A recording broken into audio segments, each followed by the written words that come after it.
As you're locked down in your homes during this COVID-19 pandemic, you may be finding yourself consuming more books, movies, and television than you normally do. Maybe you're doing it to distract yourself from the anxiety-inducing news. Maybe you're really missing sports like me. I'm missing Kenny, Charles, and Shaq and the NBA on TNT crew. So maybe you're subbing in more Netflix time in its place. Maybe you had a spring break trip canceled and you're consoling yourself with whatever that stupid tiger show is everyone's talking about. Whatever your reason, every story that you consume is a cultural text, and it's filled with theology. It's a window into a narrative vision of the world that at least some percentage of our culture holds to as true, good, or beautiful. In today's episode, we're going to talk about how you can transform what's on your screen or in your paperback novel into an opportunity to do theology.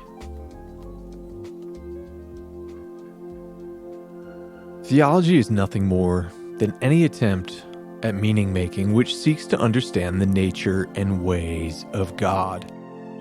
Quests to understand purpose, beauty, good and evil, heroism and tragedy. These may not initially seem like what you may imagine as theology when you think of the word theology.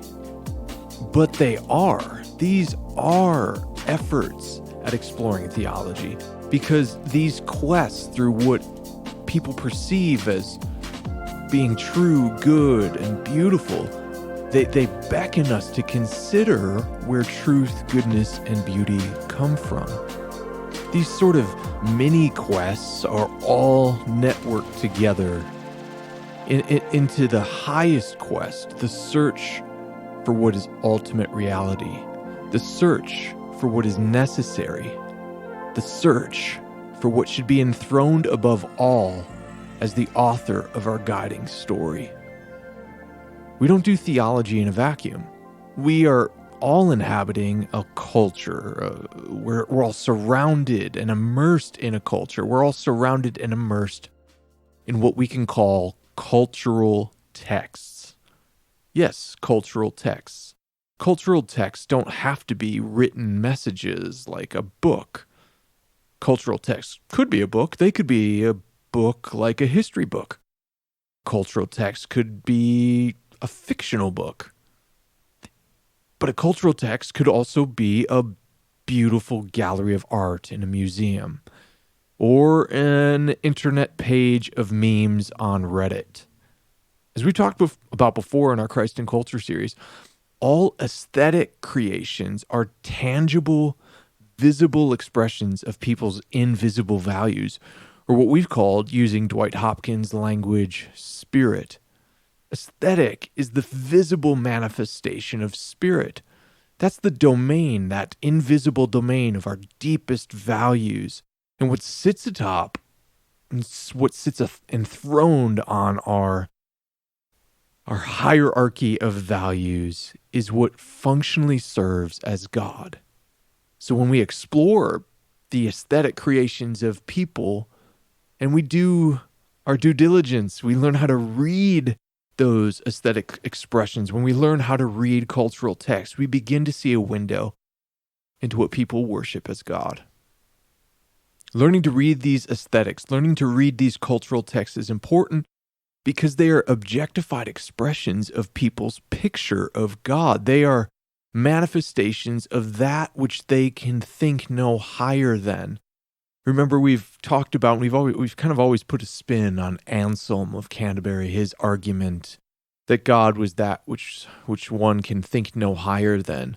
And we've put a spin on that, maybe a bit of a postmodern spin even on that argument, to get us to think about how everybody has something which they can think no higher than, and that thing is God.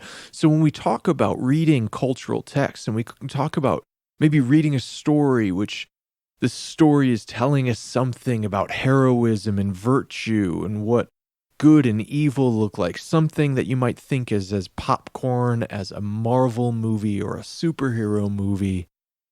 Those stories are actually stories that have within them these deeply embedded symbols, these theological symbols, because as we dig and we follow the trail of those symbols, what lies at the end of that is somebody's picture of that which they can think no higher than. What lies at the end of that journey is someone's picture of God. So to understand culture and to be able to read texts, cultural texts, to be able to do that, it gives us a window into the sometimes competing and sometimes complementary pictures of what people believe God is.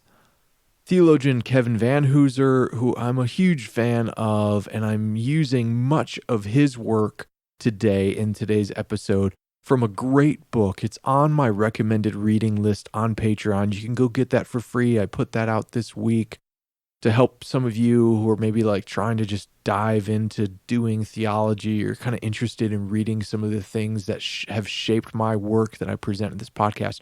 You should check out his book called Everyday Theology. And in that book, Vanhoozer has this wonderful, wonderful quote.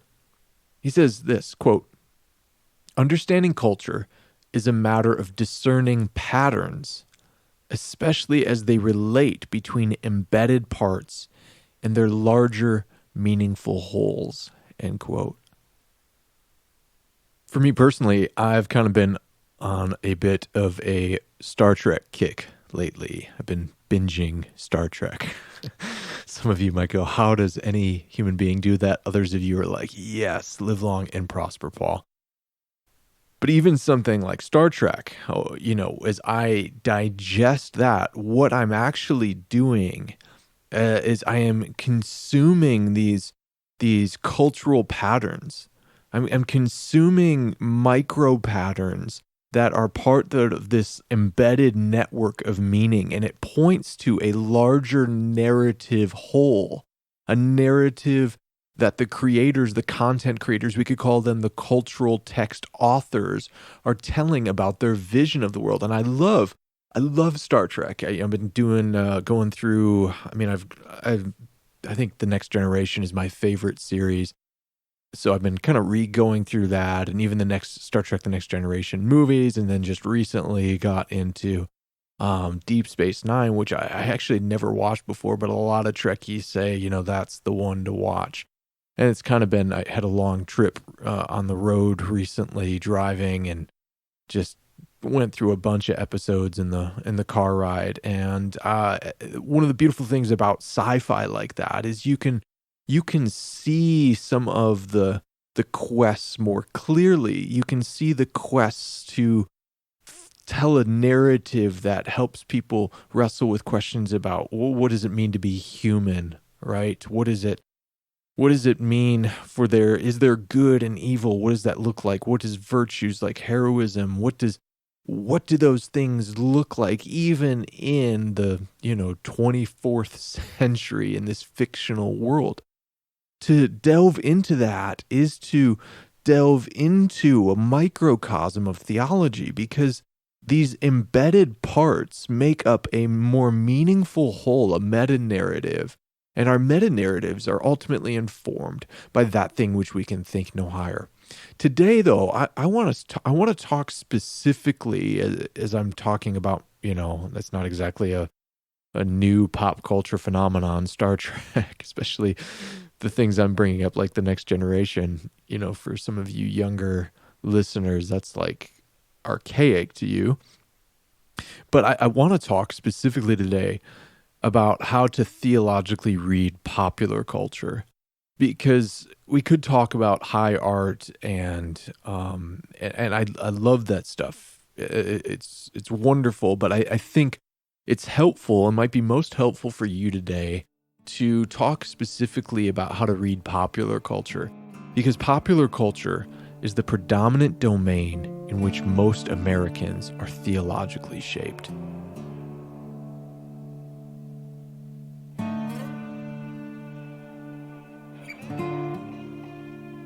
The cultural texts of popular culture become the shared environment by which everything from the sort of trivial office water cooler dialogue happens to being the images that flash in your mind when maybe you're in a crucial dialogue with your spouse about what each of you are envisioning the ideal life looking like for yourself, for your family. It's the images and the stories of popular cultural texts that, whether we are aware of it or not, shape our imaginations. Now, I grew up in an era in which there was an immense amount of suspicion about cultural texts, and I think we should have a healthy amount of suspicion. And we are going to talk about, the critiques that we should have as we digest cultural texts. But I think it's also important for me to highlight, and I'm going to talk more about this later in today's episode, but it's also important to highlight that to confess that we consume cultural texts isn't to confess that we are consuming something inherently sinful, as if all messages within our culture are broken. We've talked quite a bit about this in our Christ and Culture series. I don't think that's a helpful or a true perspective. So being aware of what we are consuming is helpful, because not only is it helpful for us to strain out that which shapes our vision in a negative way and shapes our values in a negative way, but it's also helpful for us so that we can celebrate what is true, good, and beautiful in our culture. To not be able to read popular culture I do want to highlight this, because this is something, maybe the parents of the 80s and 90s who were throwing out their TVs and only having their kids watch Bible Man, or what was that singing Bible? What was it called? Salty? Was that his name? Or Adventures in Odyssey? They weren't completely in the wrong, because there is some devastating effects that mindless consumption of popular culture can have. If one were to just mindlessly assimilate a cultural text, they will find, and they might not be aware of this right away, this is some of the truth of maybe that Christ against culture attitude. We don't need to wholesale abandon it, because some of their suspicions and some of the things that were held by that generation of evangelicals in the 80s and 90s has kernels of truth to it. And maybe there's a lot of truth to it. But if one were to just mindlessly assimilate a cultural text, whether it's, just going through a series of novels, or whether it's binging something on Netflix, or watching something on the traditional media of television, or going to the movie theater, if you do that mindlessly and you just mindlessly assimilate a cultural text, there is a danger that those texts can have a way of hacking one's value system and structure. And what this effect can have as one mindlessly assimilates a cultural text is that cultural text can, in a way, begin to morph into our pre-existing value structure and begin to assimilate and change that value structure. That is the concern, not just our parents' generations have, but to any sort of Christ against culture Christian subgroup that has existed throughout church history. We could go all the way back. This would predate even the birth of the church, but we could think of even the Essene community, the community that preserved the Dead Sea Scrolls and lived outside of Jerusalem. It's the community that John the Baptist was likely a part of. That Essene community, they were onto something. They were onto some of the dangers that happened as people settled in major metropolitan areas like Jerusalem. And they were concerned about the influence of Hellenism, that larger Greek culture assimilating their own religious values. And, they kind of had a point. Think of John the Baptist's rebuke of King Herod. I mean, King Herod had adapted what was from John's perspective, a non-biblical attitude towards what the the function of marriage and human sexuality should be. So as he called Herod out on that, he was calling Herod out on the way that Herod had probably been assimilated to a particular spirit of that age, which John the Baptist saw was not in keeping with the reign and rule of God. What can happen as one mindlessly assimilates cultural texts is that as that value system, as our intrinsic value system begins by the consumption of these stories to potentially be, as we don't critically process them and evaluate them, if we assimilate them into our own value structure, they will change our values. And ultimately, our values are informed by a meta-narrative we believe about reality and God.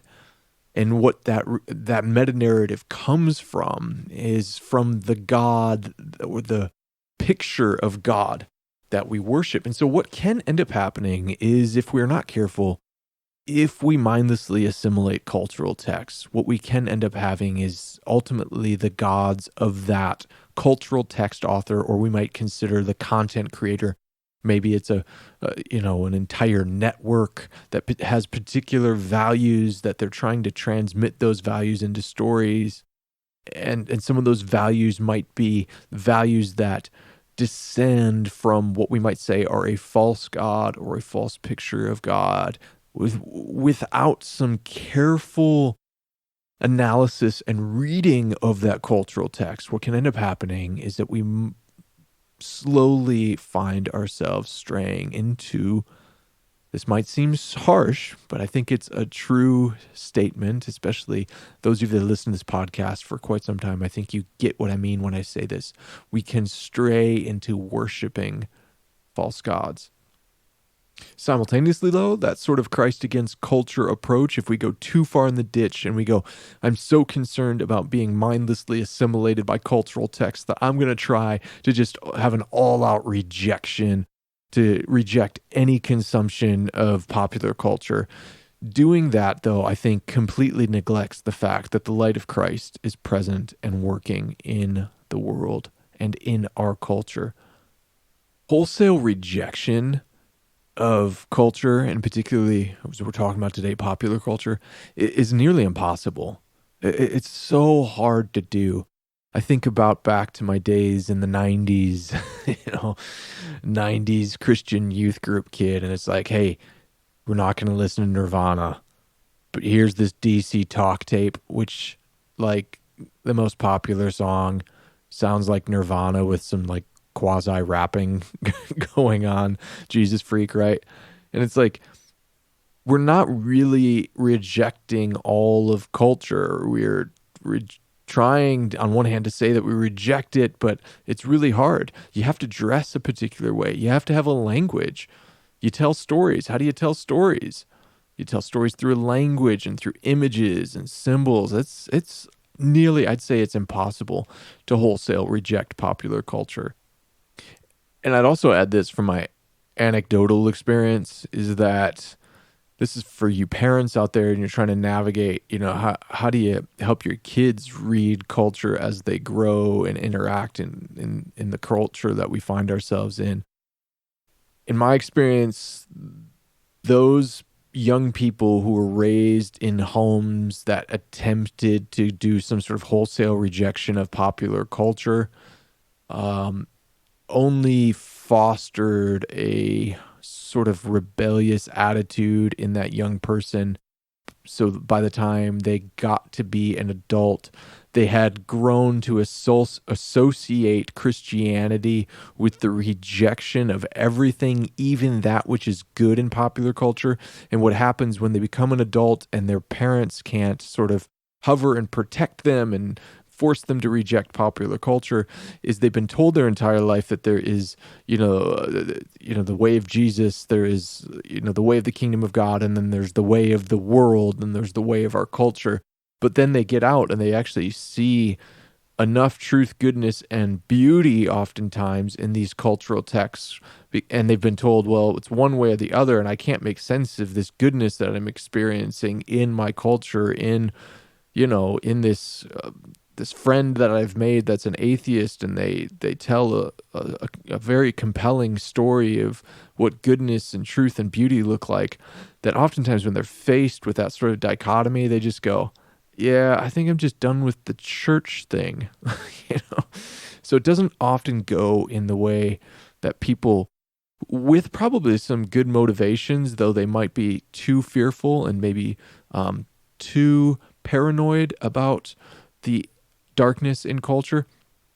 Those that really, really try so hard to suppress that stuff oftentimes are unsuccessful in the fostering of disciples of Jesus in their children as their children age.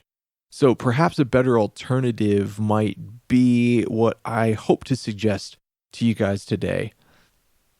That wholesale rejection of popular culture is not only impossible, not only does it produce oftentimes the contrary result that parents hope it has in their kids, but when we do that, we often miss out on the joy that it is to celebrate the truth, goodness, and beauty of Christ's light as it displays itself in our unique culture. Culture-free Christianity is impossible.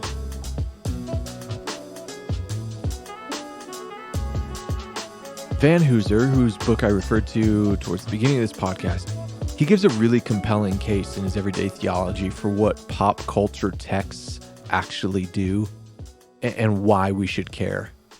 What do these cultural texts do? Well, first, pop culture, cultural texts of any kind, they communicate. Whether we are aware of it or not, they are telling us stories and values.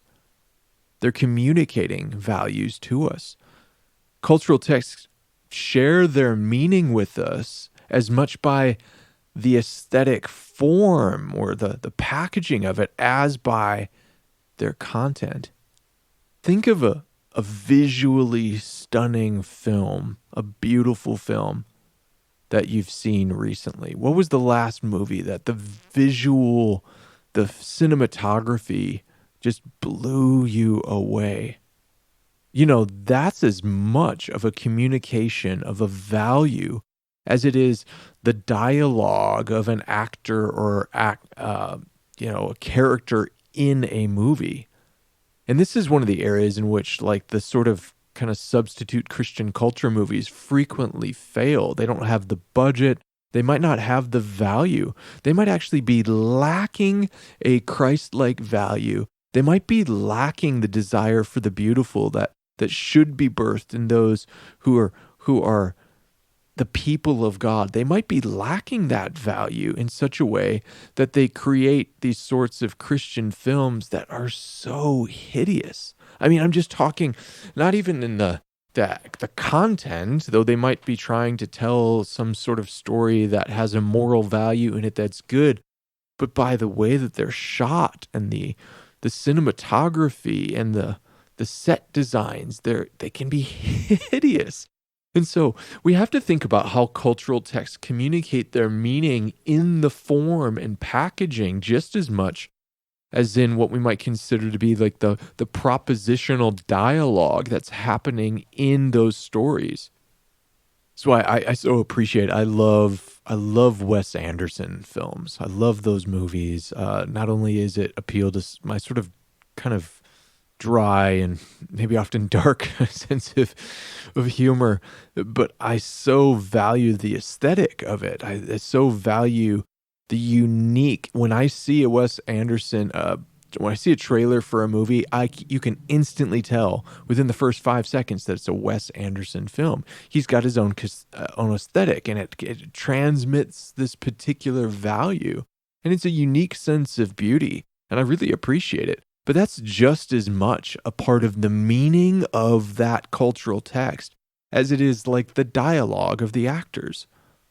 Most cultural texts communicate not so much in the propositional information as much as in the entire aesthetic of the artwork. This is what made, for example, Camus' The Plague, which we talked about in the last episode, to me so compelling, was because in that book, it wasn't like you were being beaten over the head with sorts of existentialist propositional information alone. It was in the story, it was in the narrative that you were picking up on the ideas, and it was done in such a wonderful way, right? Dostoevsky does that. Dostoevsky might be the best at that, right? I mean, what a master at communicating meaning without just like beating you over the head with like doctrinal propositions, right? So, usually the better the art, the more sophisticated the layers of meaning are in that cultural text or in that aesthetic, in that work of art. So, we should be aware, first of all, that pop culture and all cultural texts, they communicate. What else do pop cultural texts do? Well, they orient us. They give us a map, a map of meaning. They give us a compass that help orient people in the world in a particular direction. They orient people towards values and meta-narratives and the gods which sit atop those values and narratives. We've reached a point in our society where cultural texts and pop cultural texts in particular are probably replacing traditional institutions like family, school, and church. It's cultural texts, it's Netflix, it's television, it's movies, it's books, it's YouTube, it's memes that are the primary arbiters of the values of our culture, probably more so than school or church or family. This is fairly new. This is in human history, this is a pretty new phenomenon. We've always had, every culture and civilization has cultural texts, but we are more bombarded by cultural texts than any other civilization in human history. And so this is really unique, and it's a unique position for us to be in, let's say, as you're someone that might be a follower of Jesus, to consider what actually has more impact on shaping people's theology in a given week. The hour to the hour and a half that they spent in church and worship on a Sunday morning, or like the 6-7 hours they spent during the week watching Game of Thrones or The Office or whatever it may be that people are into. Which one has more of a theological effect? You have to say it's the cultural text. It's the pop culture. It's the aesthetic of pop culture that has more of an effect on people's value system and their theology than these traditional institutions do. What else does pop culture do? Not only does it communicate, not only does it orient people and give them a map for how they are to live in the world, but pop culture also reproduces. It spreads and transmits beliefs, values, ideas, fashions, practices. And this might not be the best word to use in these days, but the reproduction of those values through popular culture texts, it goes viral, right? The reproduction in our society is like a virus. And that has a negative connotation. It doesn't have to be negative, but that might be the best way to think about it. Because as we ingest, as we consume the cultural texts, and as those cultural texts sort of hack our meaning-making systems, they reorient us, they communicate, they reorient, and they begin to maybe shape new values and beliefs. People act out those values and beliefs in the world, and they transmit those to other people, and then they go and tell stories. They might create their own cultural texts, right? And not everybody's working in Hollywood, but there's a lot of people that maybe have podcasts, YouTube channels, or they're breaking down, their favorite television show. They might have a book club, right? That book club is a way that the cultural text is reproduced, and it can reproduce exponentially. Think of meme culture. I mean, this is for sociologists, a fairly recent phenomenon, right? Think of meme culture and the way that a meme can have this sort of it's a viral effect. A meme goes viral when it is disseminated in the same way that we're experiencing with the COVID-19 virus. It passed on from one person to the next. Someone else shares it. They share it on their social media. And what you have all of a sudden, for better or worse, depending on what's communicated, is the transmission of values, right? They're spread from person to person like a virus. So pop culture, whether that's in the traditional media of television and box office movies, or whether it's in meme culture or in YouTube, these cultural texts can reproduce values, beliefs, and structures of religion in an exponential viral way. Pop culture also cultivates the human spirit. It actually, the consumption of cultural texts is an act of spiritual formation, because as we understand these texts to contain within them theological claims about the very nature and being of reality and the structure of reality, and as it invites us into seeing the world a particular way, that is an act of spiritual formation.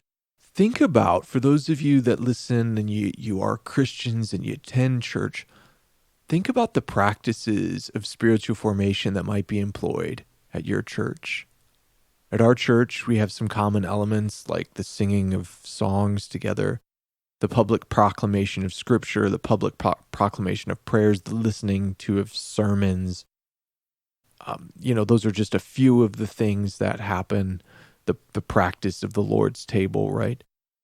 But think about each one of those as an active spiritual formation. Think about the public reading of scripture. Why is that an active spiritual formation? Because even the consumption of those scriptures, whether it's just even given without explanation, it has the ability for that particular narrative to enter into our value system and to reprogram it, to reorient it, maybe to buttress it and to strengthen it. That's one of the great reasons why we're instructed to not forsake the assembly of believers together, which is impossible to do in person right now.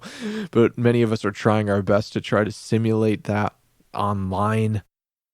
Doing that is so important because we consume many different texts, cultural texts throughout the week.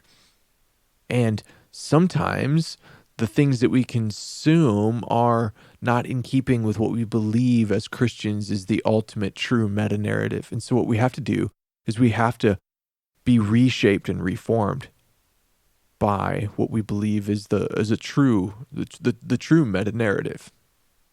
So culture, pop cultural texts, pop culture aesthetics, they are spiritually formative. The ideal forms us.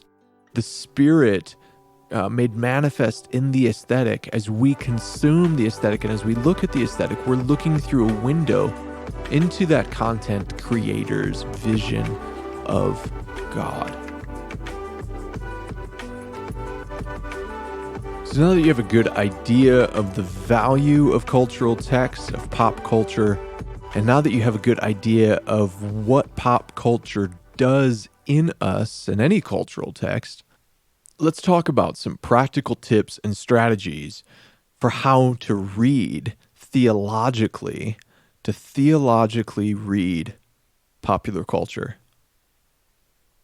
Piece of advice number 1. You should be aware that reading cultural texts and to try to theologically read a cultural text of any kind, whether it's a movie, a television show, a meme, a book, you should be aware that it isn't an exact science. Cultural texts convey their propositions. They convey their propositions about what it means to be human. They convey their propositions about what an ultimate value system should look like, what's beautiful, true, and good. They communicate that most often not by offering explicit arguments, but rather by displaying them in the aesthetic. They display them in concrete forms. They don't often just give you and beat you over the head with an explicit argument. When they do, we usually look at those and go, that's not very good art. It's not very good storytelling. So the old expression, it's more of an art than a science, couldn't be more true when it comes to reading cultural texts and reading cultural texts theologically. This isn't an exact science, but that's okay. Just because it's not an exact science doesn't mean that we shouldn't partake in it and attempt to engage in the reading of these texts. In all humility, we have to confess that as a finite human interpreter, we only have a partial glimpse of the story. We don't see it all. We are seeing it through oftentimes our colored lenses of our own experiences and our own vested interests, right? I confess that when I go into a movie, I am looking for the deepest meaning possible. And sometimes I confess that I see things that I go, I wonder if that was intended to be communicated or not. But it's good. It's good that I'm aware of that. It's good that I'm aware that I have vested interest, that I also only see a part of the whole. There's a whole domain of ideas that maybe I've never been exposed to, that the author of that cultural text is trying to communicate, that I just can't see because I have never seen the world from that perspective. And this gets to a second bit of advice I've grabbed from Vanhoozer and from the wisdom of Kevin Vanhoozer when it comes to doing everyday theology and reading cultural texts. The second piece of advice I would give in strategy as we begin to try to read cultural texts is we need to be aware of our biases, and we need to be aware of our convictions. Those biases, those convictions, they're not inherently bad. We might be biased in a way that's towards the truth, but we just have to acknowledge that the culture that we've inhabited has helped shape a particular perspective. And having an awareness of that is good. Maybe there's something in a cultural text which helps us come face to face with something that we have been wrongly biased towards. Maybe we've had a conviction about a particular way that we thought the world was right, that we thought this way of seeing the world was right. And if we're not aware that we carry these things which within us are convictions that have been shaped by other cultural texts and interactions, we might miss out on some possible truth that this story is revealing to us. It's a truth that is part of the light of Christ, which, again, all truth, goodness, and beauty, it has a singular source. And this leads to the next piece of advice, the next strategy for reading cultural texts. Christians, and Vanhoozer is so great in this encouragement, we should hear culture on its own terms.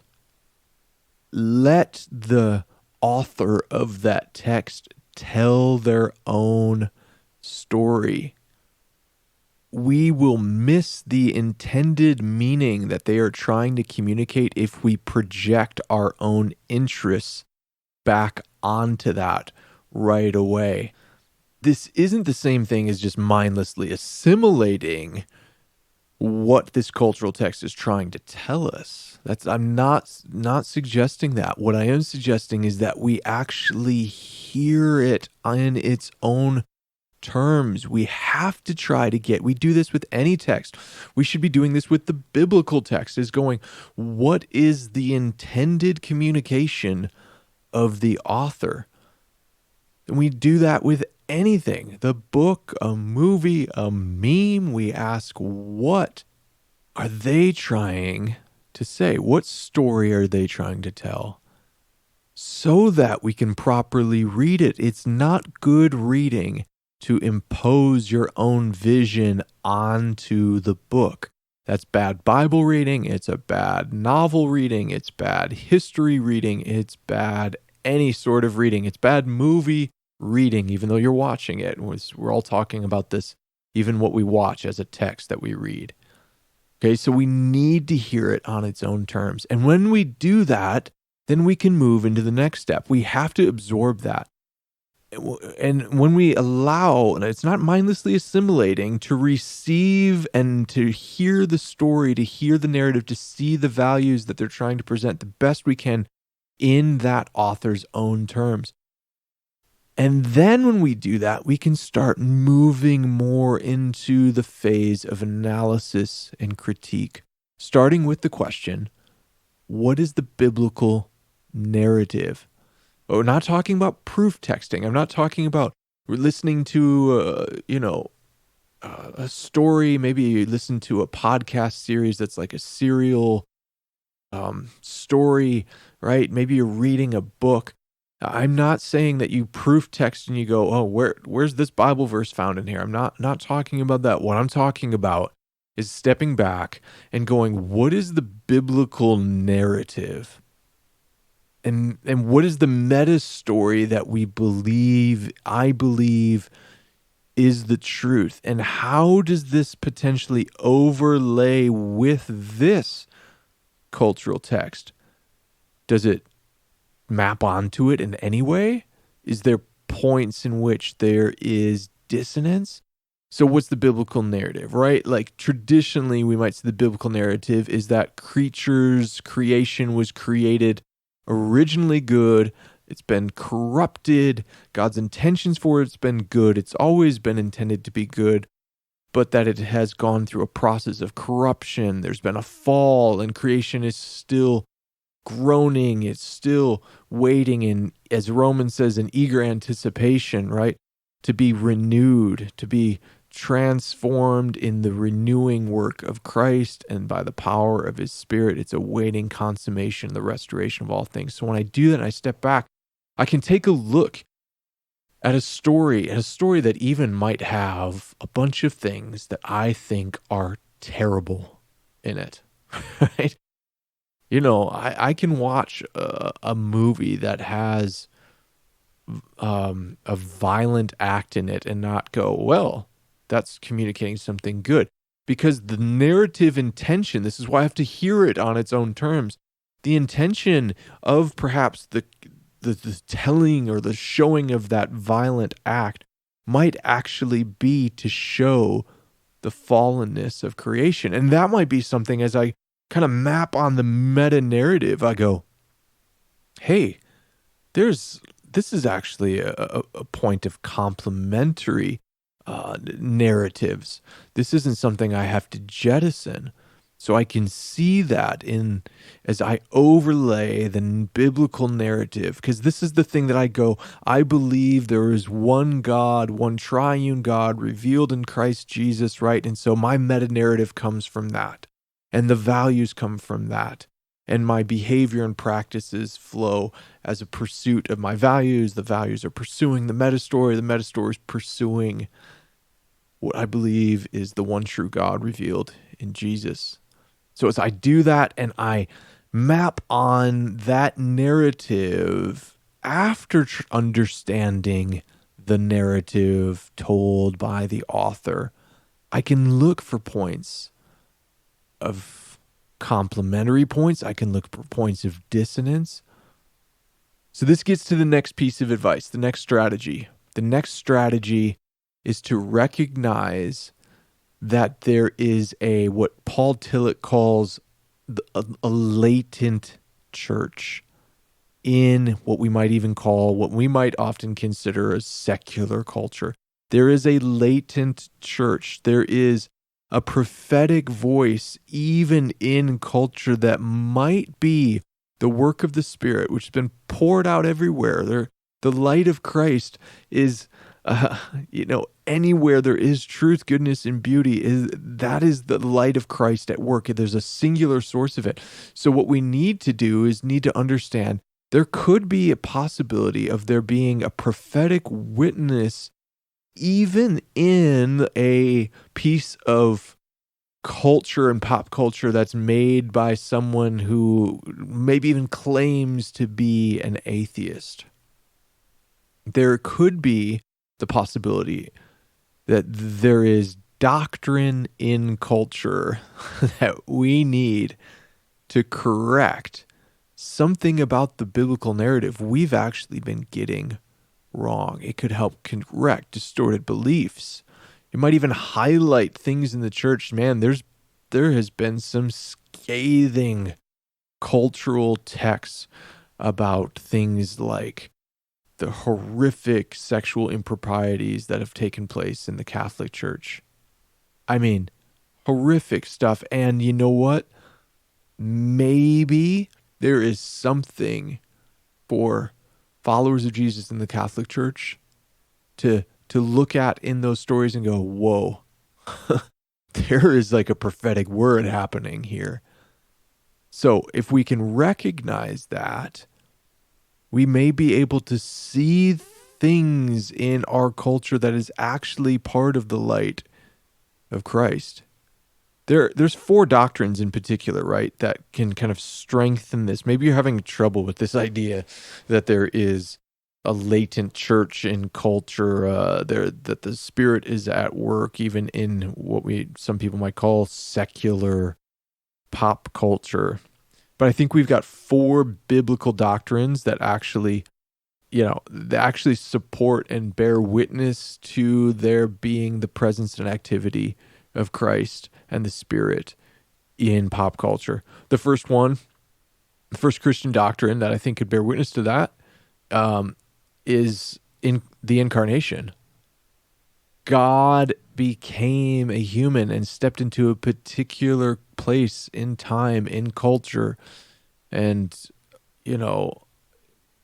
was a Jewish man with Jewish customs and spoke a language which was specialized and localized to a particular culture and dressed a particular way. And so if that is the case, there has to be things about, maybe we just say, well, it was only Jewish culture. And it's like, no, I don't think so.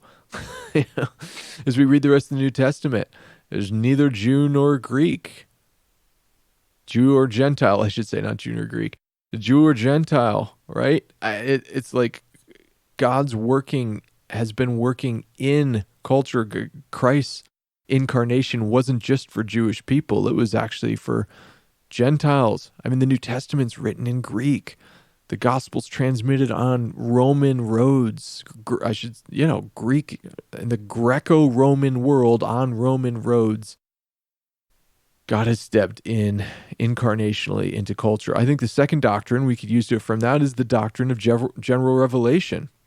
Some knowledge of God is universally available. It's Romans 1. God created creation as a good gift. Culture is not inherently evil. Humanity was given a cultural mandate. There's a picture in Revelation as we see the consummation and restoration of all things. We see the nations and the kings of the nations bringing their gifts into the city of God. Their unique cultural gifts. The knowledge of God is universally available. He's at work in every culture to reveal himself. We have the God, similar to the general revelation, we could also just say the doctrine of common grace. God's grace, there's common grace. Maybe this is more Protestant emphasis for you reformers out there. He's given his common grace to all people, right? So people can participate and even reveal facets of God by just stepping into that common grace. Fourth doctrine would be the doctrine of the image of God, the Imago Dei. God's goodness, God's image and likeness, his residual goodness is in humanity. Though it has been marred by the fall, it's not completely gone, right?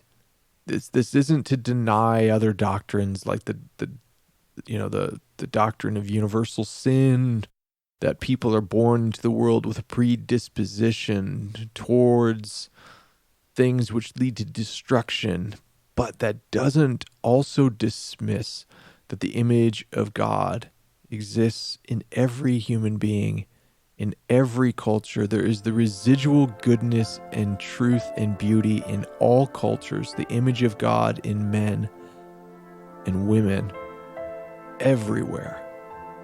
So as we've sort of received the message, as we've received acknowledging our weaknesses, that we won't be able to see it all, we won't even be able to understand the author's intentions perfectly, as we acknowledge that, and as we attempt to hear the culture on its own terms, and we sit back, and then after we've received it, we reflect on the biblical narrative, and we go, can this map on? And we compare things, and we acknowledge there is truth, goodness, and beauty in these cultural, these aesthetics of popular culture. Even when we do that, we go, all right, is there evidence here of revelation? Is there evidence is there God's fingerprints in this story somewhere? Can that be the thing that I hold on to and celebrate? And in order to do that, as I've already acknowledged the limitations of my own perspective, the next step, the next strategy for being able to digest and to read theologically to do theological readings of cultural texts, the next step is to move into discussion and dialogue with others about those texts. It's to compare. It's to, another thing, you're gonna be like, dude, Paul, you're such a nerd. I've got a Discord server for Star Wars talk with a handful of people. We started it when The Mandalorian came out, and there's a handful of guys, and they just like talking Star Wars, and after each episode we have discussion and dialogue, right? And it doesn't mean that each time we're like going, okay, right away, is there evidence of the biblical the truth from the biblical narrative of God's goodness? Is there evidence of the fall? It's not like you jump to that right away, but as you have discussion and dialogue about the cultural text, what you begin to see is like the values transmitted. You begin to see the ideas of what's true, good, and beautiful from the content creator, from the author of that cultural text. And that happens in dialogue. So it's really good. Like, I encourage you guys, movie discussion groups are awesome. You do that in your church, do that with your friends on your college campuses. Start a discussion group over maybe it's a series of films, or this is the old-fashioned book clubs. Those are great because in discussion and dialogue, we may be able to see things that we've missed. We may actually be able to see someone else in that group might come from a different place and they have a different perspective. And in dialogue, you can see something that you missed, and maybe you go, man, maybe that was something I was like mindlessly assimilating as true, good, or beautiful. But you've brought up a perspective that's helped me see that it might not be. The goal should be, I think, by the end of, going through a process of reading and analyzing that cultural text, we should be able to answer these questions, right? You should be able to answer these questions when you go and you do readings and cultural analysis of pop culture texts, whether it's, again, a book, movie, television, podcast, whatever it is. All right, here's the questions that you should be able to answer. First, who made this and why did they make it? At the end of the whole process, at some point in the process, you should be asking that question. Who made this? Why did they make this? And try again to hear it on their own terms. We don't want to impose something on them, but this is the thing we want to do. Why did somebody make this? Who made it? Why did they make it? Another question we should ask is, what effect does this cultural text have on those who consume it? What is the intended effect, perhaps, as we begin to ask and try to delve into Who made this? Why did they make this? What was their intended effect? What was the intended effect on those who, the content creator and author, who they wanted to consume it? What effect did they intend it to have? What intentions do they have towards you? Is it simply just to get money out of your wallet, right? Like we have to be aware of that in pop culture. There's a lot of stuff out there where perhaps, the predominant motivation is to, maybe not make something true, good, or beautiful, but it might be to manipulate you to just get a product, put a product out there that takes some of your resources and gives it to them. That could be it. And this is why this is a really important question. What do you want me to believe, right? What do you want me to believe? What do you want me to do? That's an important question that we ask as we step back and go, the author, the content creator of this, they're a communicator, and all communication has, any active communication that we have, we communicate to someone else with an intended effect in mind. That doesn't mean it's malevolent. It doesn't mean that the intentions are sinister. They could be sinister, but they might not be, right? I mean, when you send an email to somebody at work and you go, well, I sent this email to you, and I would like you to do this for me, or could you help me with this, or can you answer my question? Like, you're doing that because you have an intended effect in mind. That doesn't make the intended effect sinister. It certainly could be, right? So it's important that we ask, what does the creator of this want me to believe? How would they want me to act in the world? And these questions, guys, going through this process will, I think, radically change the way you read and interact with pop cultural texts. It'll turn any mindless viewing, sometimes we just need to have some mindless viewing of something, right? But I remember years ago kind of walking through some similar process like this with some students, and they came into the classroom one day and they went, you've ruined the movies for us. We went to the movies and we were watching this movie. I can't remember what it was. And we were like reading and analyzing, the movie. And I just wanted to watch it and just assimilate it. I think there's room for that, but I also think it's really important that we realize that these are the primary avenues by which values and stories about God are being communicated to us. And if we don't have tools in our tool belt to try to evaluate, to interact with those, we'll both be missing out on a tremendous opportunity that we have to see the light of Christ, to share the light of Christ in the world with others. But we'll also be risking the possibility, if we just are mindless assimilators of cultural texts and popular culture, we risk the possibility that our own value structure can be hacked, and that our loves can be transformed, and ultimately that what we worship as God might become that which is not the source of what is true, good, and beautiful. Thanks for listening to today's episode. I couldn't do it without the Deep Talks Patreon community. I want to give special thanks to Jason N., Luke Hartstock, Tim Kingsbury, Paul Reese. Thank you for going above and beyond the call of duty and giving extra support to this podcast. If you wanted to support this podcast, you could become a member of the Deep Talks Patreon community. There are bonus episodes there. I give out other sorts of content that I think might be helpful as you're trying to go on this theological journey, this journey into the world of Christian theology and philosophy. Give out things like, graphs, other content. I've got a free recommended reading list that I've put recently on there. You can check that out and download that for free, even if you're not a member of the Patreon community. But if you are, there are tiered rewards. If you don't want to give that way, maybe you just go, hey, I love today's episode and I'd like to support you just today. I'm also going to start putting the link to how you could just support me directly via the Cash App. If there's a gift that you want to give, gladly receive it. I'm thankful for the work that I get to do in this podcast. And I'd like to be able to continue doing that, but it certainly requires support to be able to do that. So thank you for those that are supporting and are considering doing so. I would gladly receive whatever you think is worth giving.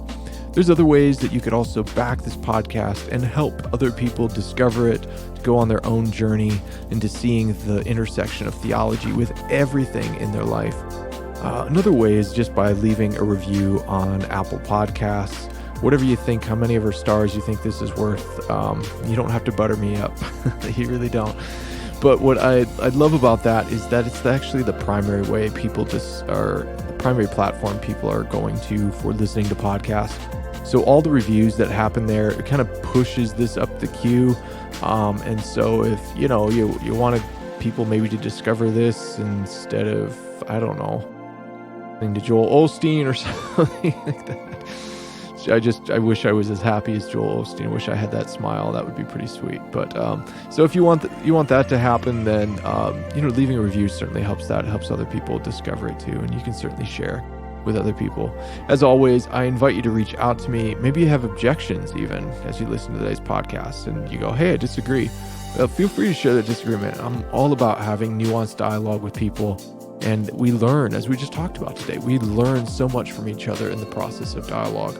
We all have biases. We all have blind spots in the way that we see God in the world. And so exchanging those ideas is one way that we expand our field of vision and we see more than what we've seen before. So you can reach out to me on Twitter at Paul Anleitner. That's a great place to have at least good dialogue. Also, if you become a member on Patreon, you can certainly message me there too. I respond back to all the messages I receive on Patreon. So maybe if you're considering doing that, it's a good way to have dialogue with me about maybe the things you learned, you liked, you disliked about today's episode or any other episode. Thanks again for listening in. Thank you all for your support. I hope you all are staying healthy and safe out there. And until next time, we'll talk again soon.